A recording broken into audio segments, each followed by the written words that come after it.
नमस्कार साथियों, आपका स्वागत है आपके अपने YouTube channel Badaun study app पर। मैं अमन उपाध्याय आपको आज लेकर आया हूं अंग्रेजी विषय का एक बहुत महत्वपूर्ण topic, active voice, passive voice.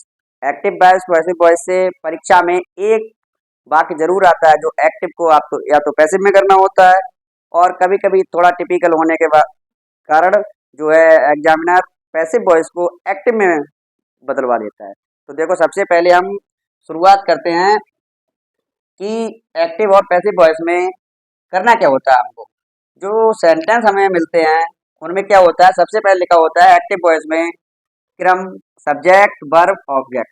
जो एक्टिव वॉइस होगा उसमें सबसे पहले सब्जेक्ट लिखा होगा, यानी कि हिंदी भाषा में समझे तो उसमें कर्ता लिखा होता है। फिर वर्ब लिखी होती है, यानी क्रिया लिखी होती है। उसके बाद लास्ट में कर्म लिखा होता है। क्रिया के साथ सहायक क्रिया भी जुड़ी होती है वाक्य में, जैसा कि आप सभी जानते हैं। इतना तो आपने कक्षा 8, 9, 10 तक जिस क्लास में भी हैं वहां तक आपने सीख लिया होगा।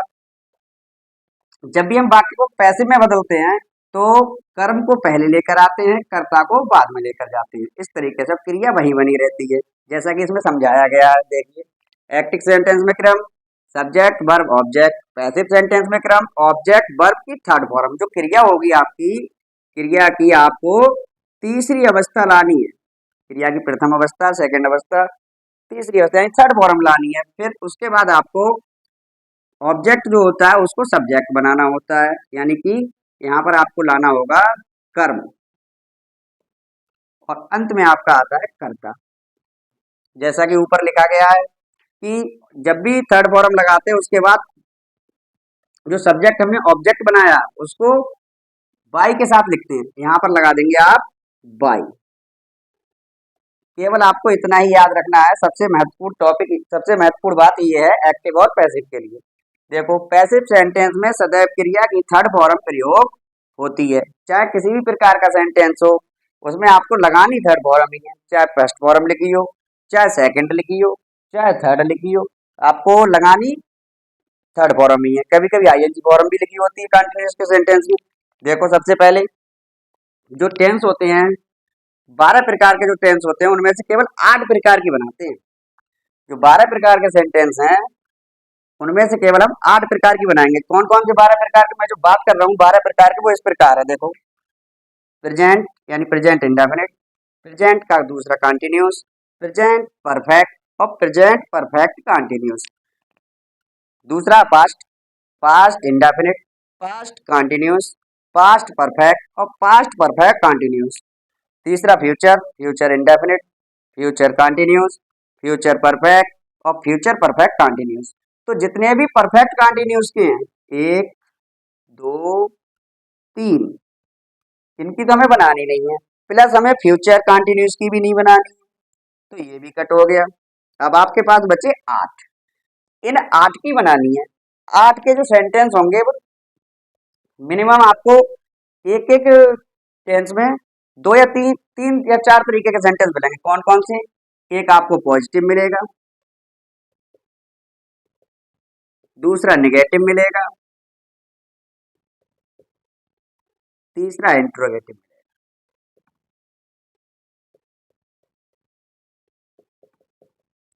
3 तरीके के होते हैं। तो यानी कि हम जब सेंटेंस एक्टिव से पैसिव बनाएंगे तो एक जो सेंटेंस होगा एक काल का होगा, तो उसमें भी 3-3 तरीके के हमें मिलेंगे। लेकिन बेसिक फॉर्मूला क्या है उसमें, ये होता है जिसके जो हमें यूज करना है। सबसे पहले हम प्रेजेंट इंडेफिनिट को लेते हैं। प्रेजेंट इंडेफिनिट में क्या है, आपको सबसे पहले एम का यूज करना है, एज आर एम का यूज करना है, सॉरी, एज आर एम का यूज करना है। कैसे यूज करेंगे उसको? जो प्रेजेंट इंडेफिनिट का सेंटेंस होगा वो होगा जैसे यू प्ले ए गेम।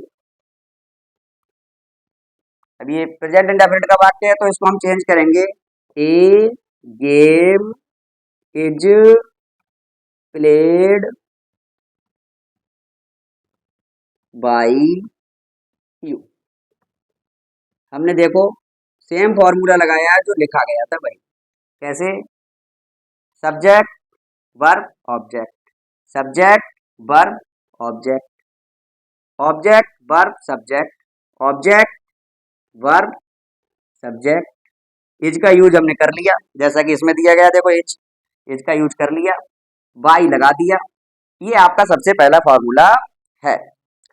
अब बात आती है, कभी कभी कर्ता एक से ज्यादा संख्या का होता है, जैसे बहुवचन होता है, तो क्या करेंगे हम, जैसे दे प्ले, प्ले को हटा देते हैं, प्ले की क्रिया हम लिख चुके हैं इसलिए हम प्ले नहीं लिखेंगे।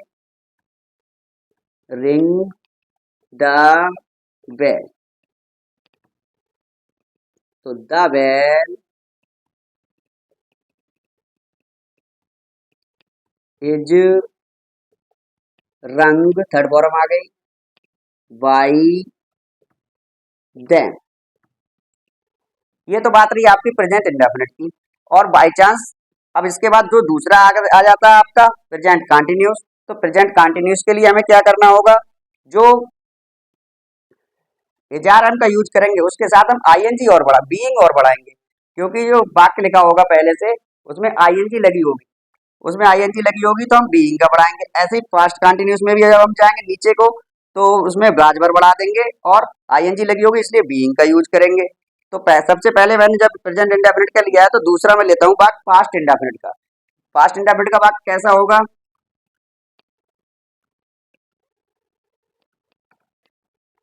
पास्ट इंडेफिनिट की सेम सबसे सरल पहचान है कि उसमें क्रिया की द्वितीय फॉर्म लगी होगी, दूसरी अवस्था लगी होगी, इससे क्रिया की सेकंड फॉर्म लगी होगी, सेकंड फॉर्म। जब सेकंड फॉर्म लगी होगी तो उसमें आपको कैसे मिलेगा वाक्य, जैसे ही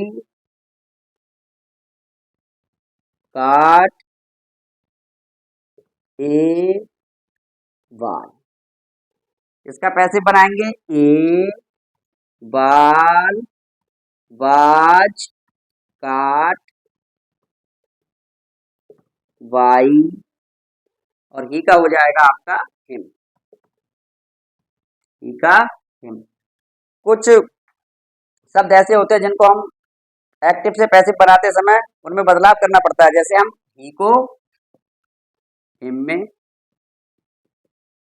सी को हर में, आई को मी में,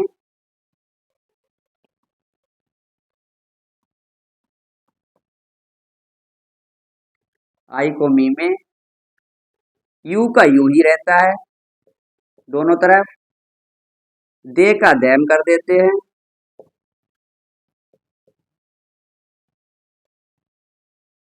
किसी भी स्थिति में क्रिया क्रिया की किसी भी स्थिति में हमें ऐसा नहीं करना है कि डायरेक्ट इनडायरेक्ट की तरह हमें इसमें काल बदलना है, काल नहीं बदलना है, लेकिन आपको यूज वर्ब की थर्ड फॉर्म ही करनी है हमेशा। और उन वाक्यों का आप पैसिव वॉइस कभी भी नहीं बना सकते हैं जिन वाक्यों में ऑब्जेक्ट नहीं दिया होता है।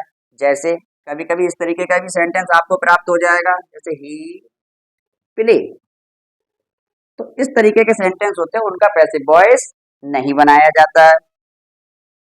अब हम आगे चलते हैं। अब मैंने सबसे पहले प्रेजेंट इंडेफिनिट का सेंटेंस लिया था, तो अब पास्ट इंडेफिनिट का ले लिया। पास्ट इंडेफिनिट के बाद मैंने जो है अब फ्यूचर इंडेफिनिट का एक सेंटेंस लेता हूँ, जैसे you will read a book, तो हम इसका पैसिव बनाएंगे ए बुक,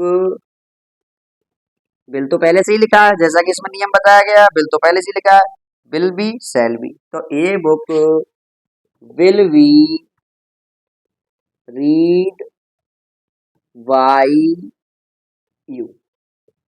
और हम यहाँ क्या करते हैं, वैसे संकेतक के रूप में यहाँ लिख देते हैं, तो लिख देते हैं रीड की जो है first form second form third form same ही होती है, तो इसलिए यहाँ पर हम थर्ड लिख देते हैं और बाद बाकी हमें उसमें चेंज नहीं करना होगा क्योंकि रीड की सभी फॉर्में एक होती हैं।